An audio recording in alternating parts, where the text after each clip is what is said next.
નમસ્તે બાળકો, કેમ છો બધા? મજામાં ને? બાળકો, આજે આપણે પ્રકરણ નંબર 21 સામાજિક પરિવર્તન એમાં રાઈટ ટુ એજ્યુકેશન નામના કાયદા વિશે આજે આપણે ચર્ચા કરવાની છે. ગયા લેક્ચરમાં આપણે પરિવર્તનનો અર્થ જોયો તો સામાજિક સંસ્થાઓમાં જે પરિવર્તન આવે છે એને આપણે સામાજિક પરિવર્તન તરીકે ઓળખશું. બે પ્રકાર પાડ્યા હતા. સામાજિક પરિવર્તનનું બીજું નામ કોને યાદ છે? યસ બેટા, સાંસ્કૃતિક પરિવર્તન એ કહેવાય. બીજું હતું ભૌતિક પરિવર્તન. આપણા રીત રિવાજોમાં જે પરિવર્તન આવ્યું છે, આપણી રહેણી કરણીમાં જે પરિવર્તન આવ્યું છે એ સામાજિક પરિવર્તન સૂચવે છે.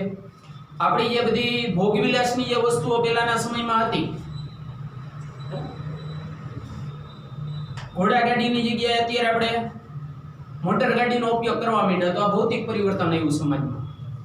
આઝાદી પછી ખાસ કરીને ભારતીય સમાજમાં ઘણું પરિવર્તન આવ્યું છે. અને મેં તમને આની પહેલાના વિડીયોમાં કીધું હતું કે ભાઈ પરિવર્તન એ સંસારનો નિયમ છે. આઝાદી પછીના જે સમયગાળો હતો એમાં આપણા દેશમાં ઘણી સામાજિક બાબતોમાં પરિવર્તન આવ્યું. કેટલાક જે જૂના પુરાણા રીત રિવાજો હતા એ આપણે દૂર કરી નાખ્યા. કેટલીક ભૌતિક બાબતોમાં પણ પરિવર્તન આવ્યું છે. સારી બાબત કહેવાય. એક પરિવર્તન આ એવું છે કે ઘણા કાયદાઓ અમલમાં આવ્યા છે. એમાંનો એક કાયદો છે બાળકોને મફત અને ફરજિયાત શિક્ષણ અંગેનો કાયદો, જેને તમે RTE રાઈટ ટુ એજ્યુકેશન, તમે આના વિશે 8મા ધોરણમાં ભણી ગયા છો, પણ બહુ મર્યાદિત માહિતી તમે મેળવી છે. તમે ખાલી એટલું જ ભણ્યા કે ભાઈ RT ના કાયદા મુજબ 6 થી 14 વર્ષ સુધીના બાળકને મફતમાં શિક્ષણ આપવાનું છે. પણ બાળકો, RT નો જે કાયદો છે એ બહુ વિસ્તૃત છે. એમાં કેટલી જોગવાઈ સરકારે અમલમાં મૂકી છે. મેં તમને આની પહેલાના વિડીયોમાં કીધું હતું કે બાળકો જે છે એ અત્યારે સમાજમાં સૌથી અસુરક્ષિત વર્ગ ગણાય છે. એનું વિવિધ પ્રકારે શોષણ સમાજમાં થાય છે. તો એના માટે બાળકોનો સર્વાંગી વિકાસ થાય, બાળકો બધા ક્ષેત્રમાં આગળ વધી શકે. આપણા દેશમાં એવા લાખો બાળકો છે કે જે શિક્ષણ નથી પ્રાપ્ત કરી શકતા. એને ભણવા ગણવાની ઉંમરે બાળ મજૂરીએ જવું પડે છે. તો સરકારનો હેતુ સ્પષ્ટ છે કે ભાઈ બાળક શું કામ શિક્ષણ નથી મેળવી શકતું? તો કે ભાઈ એની પરિસ્થિતિ કે ભાઈ ગરીબ પરિસ્થિતિમાંથી બાળક આવે છે, ખાવા પીવાના પૈસા ન હોય તો શિક્ષણના ક્યાંથી મળશે? તો આજે કાયદો સરકારે અમલમાં મૂક્યો છે બાળકોને મફત અને ફરજિયાત શિક્ષણ અંગેનો કાયદો, જેને તમે RTE તરીકે ઓળખો છો. આ કાયદાનો હેતુ એક જ છે કે ભાઈ ગરીબ વર્ગના બાળકોને મફત અને ફરજિયાત શિક્ષણ મળે. એટલા માટે સરકારે આ કાયદો અમલમાં મૂક્યો છે. બાળકનો સર્વાંગી વિકાસ થાય, બાળ મજૂરી જેવી પ્રવૃત્તિ અટકે, એટલા માટેનો આ કાયદો છે. હવે કાયદાની વાત કરીએ. આટલી વિગત તમારા ઓબ્જેક્ટિવ માટે યાદ રાખવાની છે. આ ચેપ્ટરમાંથી મેં તમને કીધું છે 4 માર્કનો એક પ્રશ્ન પૂછાશે અને 1 માર્કનો ઓબ્જેક્ટિવનો પ્રશ્ન પૂછાશે. બંધારણમાં 86મો સુધારો કરવામાં આવ્યો, 86મો સુધારો કરીને આ કાયદો, જો આપણા દેશમાં જેટલા કાયદા બનશે એ બધા બંધારણની અંદર દર્શાવવામાં આવશે. તો બંધારણમાં 86મો સુધારો કરીને રાઈટ ટુ એજ્યુકેશન નો કાયદો અમલમાં મૂકવામાં આવ્યો છે. ઓબ્જેક્ટિવ માટે યાદ રાખવાનું છે. બીજી વસ્તુ, કેન્દ્રની જે સરકાર છે એણે 2009માં આ કાયદો અમલમાં મૂક્યો, કેન્દ્રની સરકાર. અને આની પહેલા ચર્ચા થઈ જ ગઈ છે કે કેન્દ્ર સરકાર જે કાયદા અથવા તો સંસદમાં જે કાયદા ઘડવામાં આવશે આખા દેશમાં લાગુ પડશે.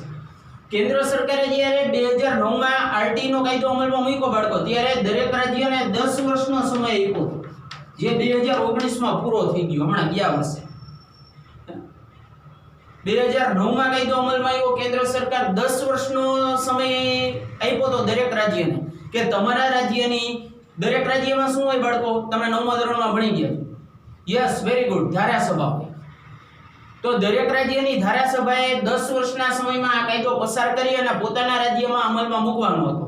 ગુજરાત રાજ્યની સરકારે અમલમાં મૂક્યો 18 ફેબ્રુઆરી 2012. ઓબ્જેક્ટિવ માટે આ બે યાદ રાખવાના છે. કેન્દ્ર સરકારે ક્યારે અમલમાં મૂક્યો તો 2009માં. ગુજરાત રાજ્યની સરકારે રાઈટ ટુ એજ્યુકેશન નો કાયદો ક્યારે અમલમાં મૂક્યો? 18 ફેબ્રુઆરી 2012. અને બંધારણમાં કેટલામો સુધારો કરીને કાયદાનો અમલ કરવામાં આવ્યો તો કે 86મો સુધારો. હવે એક જોગવાઈની તમને બધાયને ખબર છે, 8મા ધોરણમાં ભણી ગયા છો, 9મામાં થોડુંક ભણી ગયા છો કે ભાઈ 6 થી 14 વર્ષ સુધીના બાળકોને મફત અને ફરજિયાત શિક્ષણ આપવું. આ એની મુખ્ય જોગવાઈ એટલે કે મેઇન નિયમ છે. તે ઉપરાંત બીજી કેટલીક જોગવાઈ અહીંયા બોર્ડમાં લખેલી છે, સ્ક્રીનશોટ બધા પાડી લીજો. આરટી ની કાયદાની જોગવાઈ 4 માર્કમાં બોર્ડની એક્ઝામમાં પૂછાઈ શકે. તો પહેલી જોગવાઈ કઈ છે? બાળકોના શિક્ષણ અને આરોગ્ય તથા અન્ય સુવિધાના કેટલાક માપદંડો સરકારે આ કાયદા દ્વારા નક્કી કર્યા છે. અને આ જે માપદંડ એટલે નિયમ, માપદંડ એટલે નિયમ સરકારે નક્કી કર્યા છે. દરેક ખાનગી શાળા અને દરેક સરકારી આ બધી શાળાઓને આ માપદંડ લાગુ પડશે. દાખલા તરીકે બાળકોને પીવા માટે ચોખ્ખું પાણી આપવાનું છે, હવા ઉજાસવાળા ક્લાસરૂમ રાખવાના છે, છોકરા અને છોકરીઓ માટે અલગ ટોયલેટની વ્યવસ્થા કરવાની છે. આ બધા માપદંડ ગવર્મેન્ટે નક્કી કર્યા છે. તે ઉપરાંત શિક્ષણને કેટલાક માપદંડ નક્કી કર્યા છે કે ભાઈ અમુક ફેકલ્ટી માટે તો કે ભાઈ ફરજિયાત લેબોરેટરી હોવી જોઈએ, લાઇબ્રેરી હોવી જોઈએ. આવા માપદંડ આરટી ના કાયદા મુજબ સરકારે દરેક ખાનગી અને સરકારી શાળા માટે નક્કી કરેલા છે, જેનું પાલન દરેક સરકારી અને ખાનગી શાળાઓએ કરવું જ પડશે, ફરજિયાત. રમતગમત માટે પ્લેગ્રાઉન્ડ હોવું જોઈએ. આ બધા માપદંડ સરકારે નક્કી કર્યા છે આરટી ના કાયદા મુજબ. તે ઉપરાંત બીજી જોગવાઈ 6 થી 14 વર્ષની ઉંમર સુધીના બાળકોને રહેઠાણની નજીકની શાળામાં પ્રવેશ આપવાનો રહેશે. આરટી નું ફોર્મ બાળકો ઓનલાઈન ભરાય. આપણને તો જરૂર નથી, પણ આપણી આજુબાજુમાં કોઈ એવો ગરીબ વર્ગનો બાળક રહેતો હોય કે જેની પરિસ્થિતિ સારી ન હોય તો તમે એને સૂચન કરી શકો છો. ખાલી 4 માર્ક મેળવવા માટે આ પ્રશ્ન નથી. મેં તમને આની પહેલા કીધું છે કે આપણે બધા સમાજમાં રહીએ છીએ અને સમાજમાં જો આપણે એકબીજાને મદદ નહીં કરીએ તો સમાજ કોઈ દી આગળ નહીં વધી શકે. તો આપણે લાભ નથી લેવો, પણ આપણી આજુબાજુમાં કોઈ એવો પરિસ્થિતિ વાળું બાળક છે તો તમે એને કહી શકો. અને આરટી ના કાયદામાં જોગવાઈ છે કે ભાઈ 6 થી 14 વર્ષની ઉંમર સુધીના બાળકને પોતે જ્યાં રહે છે એની નજીકની જે સ્કૂલ છે, સરકારી હોય તે ભલે, પ્રાઇવેટ હોય તે ભલે, એની નજીકની સ્કૂલમાં એને પ્રવેશ આપવાનો, એડમિશન આપવાનું. ઓનલાઈન એની પ્રોસેસ હોય છે આખી. એમાં 5 સ્કૂલ સિલેક્ટ કરવાની કહે છે. એમાં તમારે ક્રમ આપી દેવાનો કે પહેલી તો કે ભાઈ આ સ્કૂલ, બીજી તો કે આ સ્કૂલ. પહેલી સ્કૂલમાં એડમિશન ફૂલ થઈ જાય, ન મળે તો બીજી સ્કૂલમાં, બીજામાં ન મળે તો ત્રીજી સ્કૂલમાં. તો બાળકને સરકારનો હેતુ સ્પષ્ટ જ છે કે બાળકને વાલીને ટ્રાન્સપોર્ટેશનનો ખર્ચો ન થવો જોઈએ.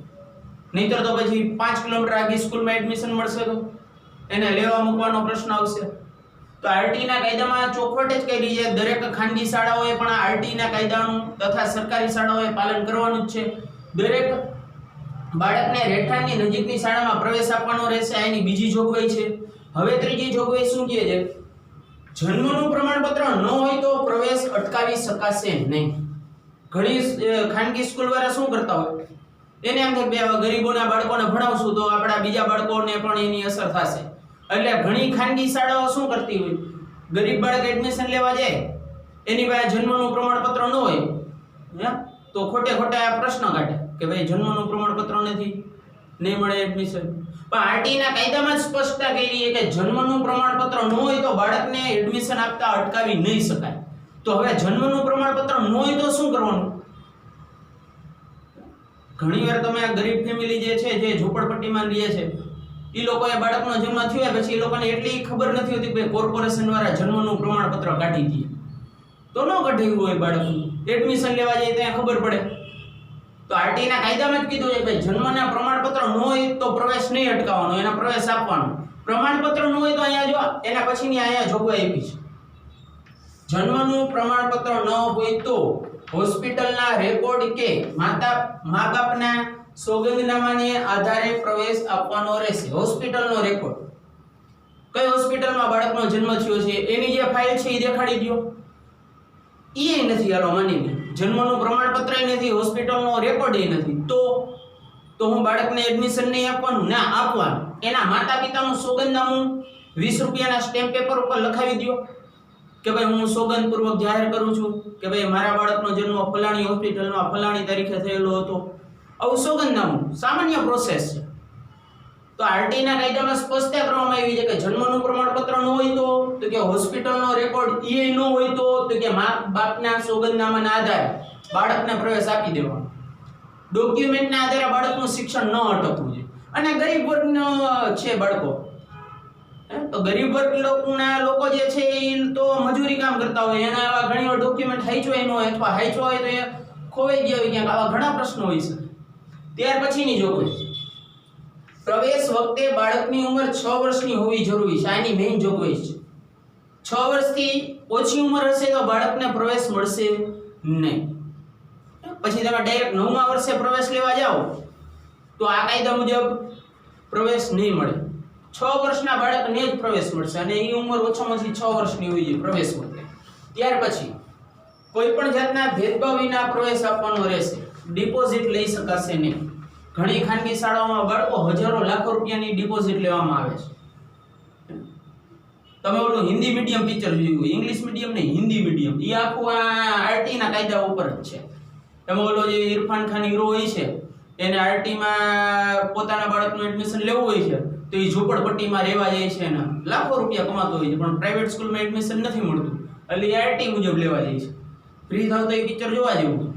તો કોઈ પણ જાતનો ભેદભાવ બાળકને પ્રવેશ વખતે રાખવાનો નથી. ગમે તે ધર્મનો હોય, ગમે તે જ્ઞાતિનો હોય, ગમે તે જાતિનો હોય, ગમે તે ભાષા બોલતો હોય, આવો કોઈ જાતનો ભેદભાવ બાળક પ્રત્યે રાખવાનો નથી પ્રવેશ વખતે.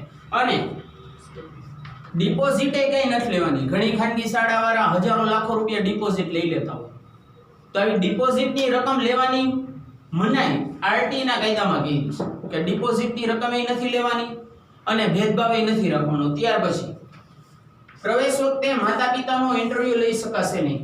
ઘણી ખાનગી શાળાઓમાં મમ્મી પપ્પાનો ઇન્ટરવ્યુ લે.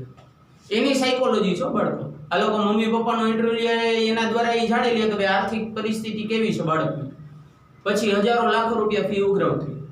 તો આમાં ના જ પાડી છે કે જે બાળક પ્રવેશ લે છે એના માતા પિતાનો કોઈ જાતનો ઇન્ટરવ્યુ આ કાયદા મુજબ લેવાનો નથી. બરોબર છે. ત્યાર પછી કુલ વર્ગની ક્ષમતાના 25% માં નબળા વર્ગના તથા એસસી એસટી ના બાળકોને પ્રવેશ આપવાનો રહેશે. કુલ વર્ગની ક્ષમતા માની લો કે ભાઈ 100 ક્ષમતા છે કોઈ એક ક્લાસરૂમની, એના 25%. એટલે કેટલા થશે? 25 બાળકો. આ 25 બાળકો કેવા હોવા જોઈએ? નબળા વર્ગના. નબળા વર્ગના એટલે આપણી ભાષામાં એનો ઓબીસી કહેવાય. એસસી એસટી એટલે અનુસૂચિત જાતિ અને અનુસૂચિત જનજાતિ. 25% ક્લાસરૂમમાં વિદ્યાર્થીની જે ક્ષમતા હોય એના 25% આ 3 કેટેગરીના બાળકો માટે રિઝર્વ રાખવાના છે દરેક શાળા. જેટલી એની ક્ષમતા હોય એના 25%. તો ઓબીસી એસસી એસટી ના બાળકોને પ્રવેશ વખતે 25% દરેક ખાનગી શાળામાં એના માટે રિઝર્વ જ અનામત જ રાખી દેવા. ત્યાર પછી શાળાના શિક્ષકો ખાનગી ટ્યુશન કરાવી શકશે નહીં. ઘણા સરકારી સ્કૂલના શિક્ષકો કરાવતા હોય, હજારો રૂપિયા સરકાર પાસેથી નહીં પગાર લેતા હોય, પાછું ટ્યુશન કરાવતા હોય. ટ્યુશનમાં જ ખરેખર તો ભણાવતા હોય, શાળામાં તો ઘણીવાર નહીં ભણાવતા હોય. ઘણી જગ્યાએ આવી હાલત છે આપણે સરકારી સ્કૂલોની. તો આમાં સ્પષ્ટ મનાઈ જ કરી છે કે ટ્યુશન કરાવવાના નહીં. ખાસ કરીને સરકારી શાળાના શિક્ષકોએ તો કરાવવાના જ નથી. આમાં આરટી ના કાયદામાં મનાઈ કરી છે. ત્યાર પછી લઘુ લાયકાત ધરાવતા શિક્ષકોએ 5 વર્ષમાં યોગ્ય લાયકાત મેળવવાની રહેશે. ઘણી સ્કૂલોમાં તમે જોતા હો લાયકાત વિનાના શિક્ષકો હોય છે. હજી કોલેજના પહેલા વર્ષમાં હોય અને 5મા ધોરણમાં ભણાવતા હોય, કોલેજના બીજા વર્ષમાં હોય, 7મા ધોરણમાં ભણાવતા હોય. તો દરેક ધોરણ માટે અભ્યાસ માટે સરકારે કેટલીક શૈક્ષણિક લાયકાતો નક્કી કરી છે. ગ્રેજ્યુએશન છે, બીએડ છે, માસ્ટર ડિગ્રી છે. તો ઘણી શાળામાં લાયકાત વિનાના લઘુ લાયકાત એટલે કે ઓછી લાયકાત વાળા શિક્ષકો હોય. હજી કોલેજમાં ભણતા હોય, સવારે કોલેજ જઈને બપોર પછી ગમે સ્કૂલ ગોતી લીધી. તો આવા શિક્ષકોને કાઢી નથી મૂકવાના. એને સરકારે 5 વર્ષનો સમય આપ્યો. જો અહીંયા કે આવા જે લઘુ લાયકાત વાળા શિક્ષકો છે એને 5 વર્ષમાં યોગ્ય ક્વોલિફિકેશન, યોગ્ય લાયકાત મેળવી લેવાની છે. ત્યાર પછી એસસી એસટી અને અન્ય પછાત વર્ગ એટલે ઓબીસી આ ત્રણેય કેટેગરીમાં જે બાળકો આવે છે કે જેણે ખાનગી શાળામાં એડમિશન લીધું છે, સરકારી શાળામાં લીધું છે તો કઈ પ્રશ્ન જ નથી, અહીંયા ક્યાં ફી ભરવાની છે. પણ ઓબીસી એસસી અને એસટી ના બાળકોએ કે જેણે ખાનગી શાળામાં એડમિશન લીધું છે એના બાળકોની ફીસ સરકાર ચૂકવી દેશે. સ્કૂલ વાળા ખાલી લિસ્ટ જ મોકલવાનું કે ભાઈ અમારી ફલાણી સ્કૂલ 12 બાળકો, એટલે સરકાર એ સ્કૂલને જેટલા બાળકોએ આરટી મુજબ એડમિશન લીધું હોય એટલા રૂપિયાનો ચેક એના ખાતામાં જમા કરી દેશે. ટૂંકમાં પછાત વર્ગના એસસી એસટી ના અને ગરીબ બાળકોએ કોઈ જાતની ફી ચૂકવવાની જ નથી. પ્રાઇવેટમાં ભણે તોય ભલે અને સરકારી સ્કૂલમાં ભણે તોય ભલે. સરકારીમાં ભણશે તો કઈ પ્રશ્ન જ નથી, કારણ કે એમાં તો ક્યાં કઈ ફી ચૂકવવાની છે. અને સૌથી છેલ્લે કાયદાના અમલ માટે એક અલગ તંત્ર સરકારે બનાવ્યું છે. એણે આ કાયદાનું પાલન કરાવવાનું, આ બધી જોગવાઈનું પાલન કરાવવાનું છે. અને જો કોઈ ખાનગી સ્કૂલ કે સરકારી સ્કૂલ આ આરટી ની જેટલી જોગવાઈ લખી છે એનું પાલન ન કરતા હોય તો એ શિક્ષાત્મક પગલા લેશે. પહેલા દંડ કરશે. દંડ કરવા છતાંય માની લો કે ભાઈ આરટી મુજબનો નિયમ છે કે ભાઈ ડિપોઝિટ નથી લેવાની, છતાંય કોઈ સ્કૂલ વાળા ડિપોઝિટ લેતા હોય, અથવા આરટી નો નિયમ છે કે ભાઈ બાળકના જન્મનું પ્રમાણપત્ર હોય તો એ એડમિશન આપવાનું છે, છતાંય ન આપતી હોય, આવા કોઈ પણ નિયમનો ભંગ કરતી હોય તો શિક્ષાત્મક પગલા આ અલગ તંત્ર લેશે. પહેલા દંડ કરશે. દંડ કરવા છતાંય સ્કૂલ ન સુધરે તો સ્કૂલ બંધ કરાવવા સુધીના પગલા લઈ શકાશે. એવો ઉલ્લેખ આરટી ના કાયદામાં કરેલો છે. બરોબર છે બાળકો? તો હવે આપણે જ્યારે આવતા લેક્ચરમાં મળશું ત્યારે બીજો કાયદો રાઇટ ટુ ઇન્ફોર્મેશન એની માહિતી આપણે મેળવશું. જય શ્રી કૃષ્ણ.